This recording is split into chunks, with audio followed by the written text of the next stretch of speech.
Coucou! Eh bien, à la demande de mon hôtesse de cette semaine, je vais lui faire une petite recette, même peut-être deux, avec un produit qui intéresse apparemment ses invités de mon atelier digital, et c'est le croissant party. Le croissant party, comme son nom l'indique, va vous permettre de faire des croissants. Donc vous avez une première face avec des grands triangles, des patins antidérapants de chaque côté pour pouvoir poser votre croissant party sur votre plan de travail sans qu'il glisse. Et donc, pour faire des croissants pour le petit-déj, par exemple, eh ben, vous pouvez utiliser les grands triangles. Et pour faire, ou éventuellement, vous savez, des croissants au jambon avec de la béchamel, des choses comme ça, c'est sympa. Et vous pouvez faire, par exemple, pour l'apéro, prendre les petits triangles. Et moi, c'est ce que je vais faire aujourd'hui, parce que ça tombe bien. On n'est pas seul ce soir et j'avais justement des petites billes de mozzarella à utiliser. Donc je vais les utiliser avec une petite sauce au pesto et on va se faire des mini croissants à la mozzarella et au pesto et vous allez voir à quel point c'est facile. Bon, pour le coup, moi, la pâte feuilletée, ce sera pas du fait maison. Là, j'avoue que c'est pas de mon niveau. Ah, c'est pas de ma patience surtout. Voilà, on va dire ça comme ça. Et là, il suffit simplement que je déroule ma pâte. Ah oui, ma petite astuce bis, mon croissant party, vous savez à quoi je m'en sers également? C'est pour faire mes galettes des rois. Vous allez vous dire, quel intérêt? Eh bien, l'intérêt, c'est de marquer les parts, que ce soit des grandes ou que ce soit des petites.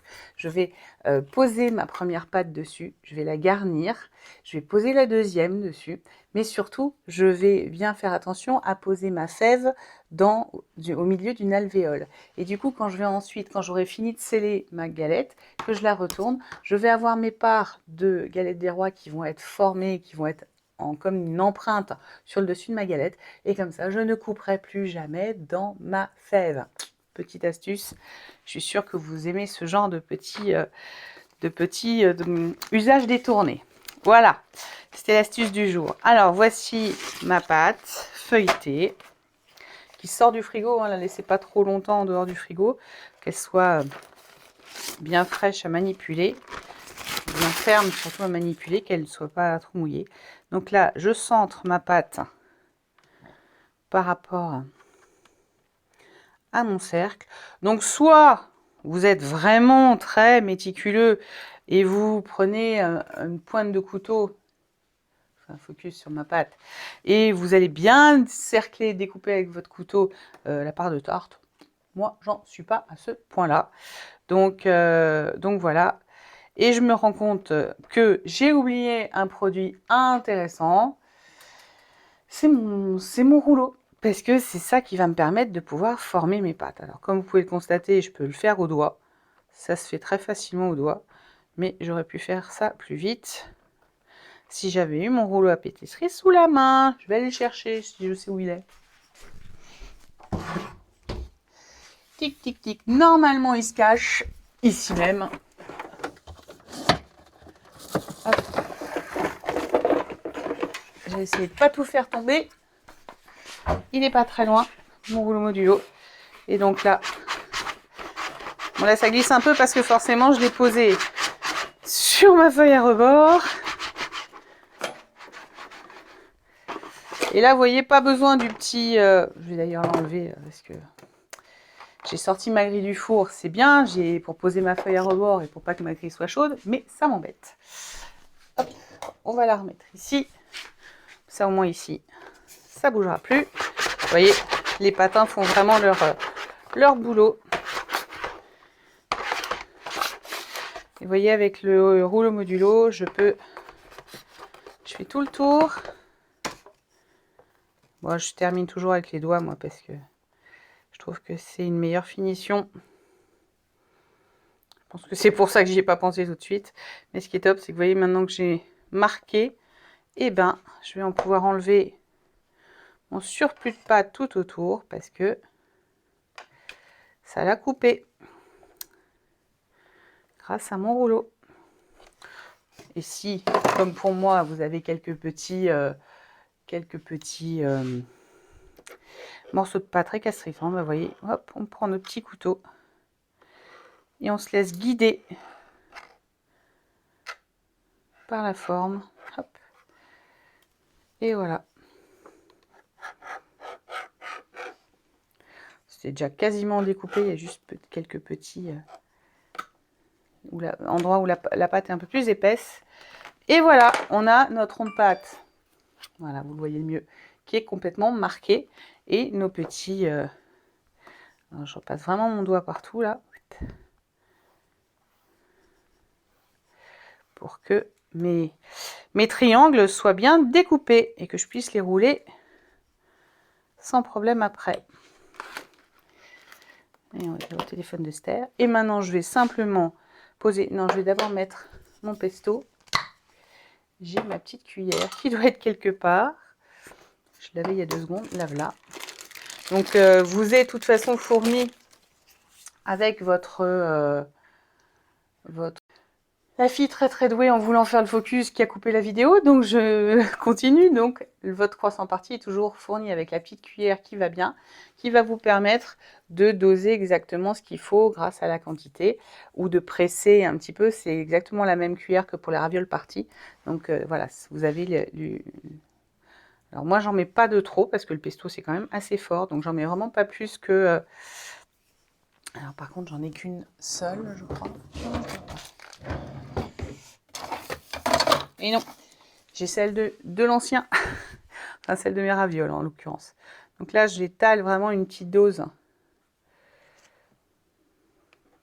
Hop. Voilà, j'en mets déjà partout, ça commence.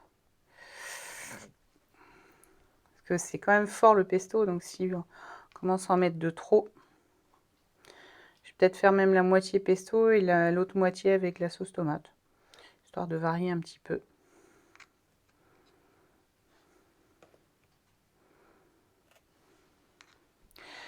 Non, on va continuer comme ça. Ah si, je sais. Prendre... Qu'est-ce qu'on pourrait prendre? On pourrait mettre des petits lardons, on pourrait mettre des petits dés de jambon avec la mozzarella. L'avantage, c'est vraiment vous pouvez y mettre ce que vous voulez. Si vous avez des gens qui n'aiment pas tel ou tel ingrédient, pas de problème.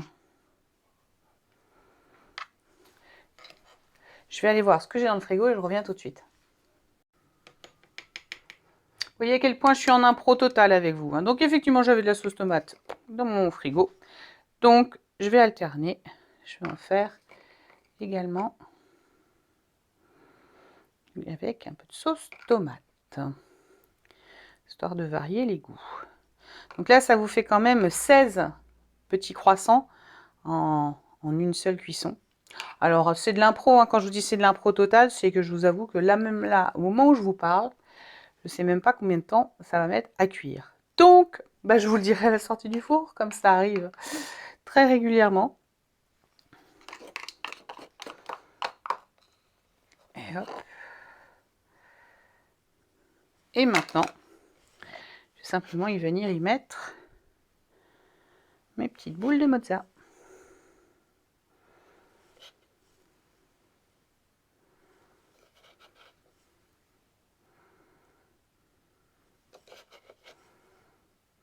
Et on va rouler tout ça. Je pense que vous aviez compris le concept. Mais en tout cas, vous voyez comme quoi on peut se faire un petit apéro sain et rapide sans manger des chips, des bretzels, etc. etc. C'est bien meilleur. Je pourrais même y rajouter des petites graines de sésame dessus une fois que je les ai roulées. Allez, tada! On se lance sur le premier.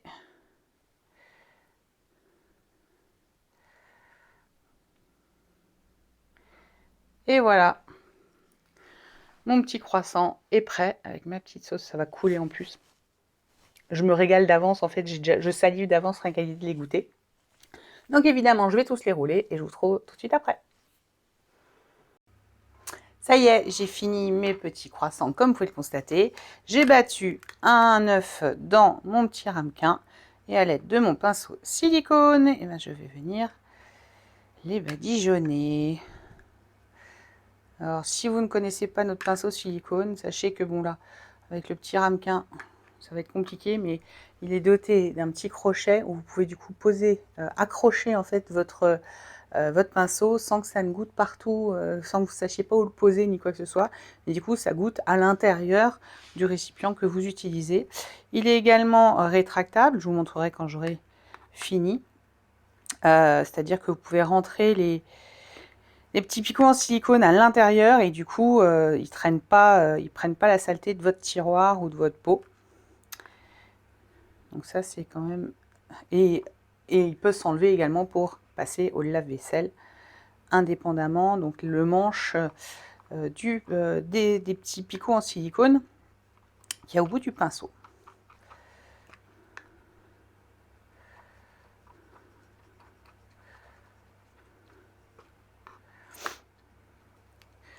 Donc là, j'ai fait préchauffer mon four, je crois à 190 degrés, quelque chose comme ça. Donc je vais déjà les laisser prendre 10 minutes, un quart d'heure. Je viendrai voir et je vous dirai exactement combien de temps je les ai laissés. Donc, vu mon expérience avec ma galette des rois il n'y a pas longtemps, où j'avais mis trop chaud et j'ai vu qu'elle allait gonfler, donc je me suis dit qu'effectivement un four plutôt chaud est plutôt une bonne chose, parce que ça devrait, je ne suis pas pâtissière, ni boulangère, ça devrait faire gonfler mes petits croissants.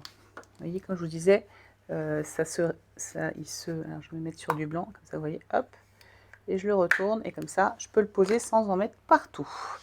Je vais également répartir, il est tout neuf forcément. Hop. Un petit peu de sésame dessus, hop. Sur ceux au pesto, comme ça on va pouvoir les différencier, même si je pense vraiment que on va voir de chaque côté la couleur de ce qu'il y a à l'intérieur. Voilà, on se retrouve après la cuisson au four. Je vous fais des bisous et à tout à l'heure. Ça y est, c'est cuit, un quart d'heure à 190-200 degrés. Et voilà mes petits... Alors, c'était prévisible, hein, ça a un petit peu coulé, c'est de la mozzarella vu que je ne les ai pas fermés sur les côtés. Donc, libre à vous de faire comme vous voulez. Si vous voulez les pincer, vous les pincez pour pas que ça coule. Moi, j'avoue qu'avoir une petite auréole de fromage grillé, gratiné, quand ça va avoir refroidi, ça ne me déplaît pas du tout.